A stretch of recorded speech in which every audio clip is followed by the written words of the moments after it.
বাইরের দেশের প্রোগ্রামে অংশগ্রহণ করেন, এই বিষয়গুলো আমাদের দিলে কষ্ট দেয়। আল্লাহ আপনার সহায় হন। প্রথম কথা হলো যে বাহিরের দেশের প্রোগ্রাম দাওয়াত দিলেই আমরা অংশগ্রহণ করি, এটা আপনি কিভাবে বুঝলেন? দেশে যেরকম আমরা খুব বেছে বেছে অল্প কিছু প্রোগ্রাম করি, বাহিরে অলমোস্ট বেছে বেছে খুব অল্প কিছু প্রোগ্রাম করি।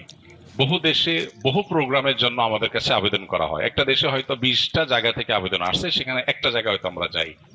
10টা দেশ থেকে আবেদন আসছে, সেখান থেকে বাছাই করে হয়তো 2টা বা 3টা দেশে আমরা যাই, বাকিগুলো আমরা বাদ দেই। আমাদের কিছু ক্রাইটেরিয়া আছে, যে ক্রাইটেরিয়া গুলোকে আমরা মেপে মেপে চলার চেষ্টা করি। আর এর বাহিরে আরেকটা ইস্যু আছে, সেটা হলো যে আমাদের দেশে গতানুগতিক মাহফিলের যে ফিল্ড, এই ফিল্ডে আমরা একসময় দাওয়াতি কাজ করেছি আলহামদুলিল্লাহ, কিন্তু পরবর্তীতে দেখা যায় যে এই ফিল্ডে আমরা যে কোয়ালিটির দাওয়াতি কাজ চাই, ওই কোয়ালিটির দাওয়াতি কাজ মেনটেন করা কঠিন হয়। সেজন্য আমরা ইনডোরে প্রোগ্রাম করার চিন্তায় আসছি। এই গত 1 মাসে অন্তত 7 থেকে 8টা প্রোগ্রাম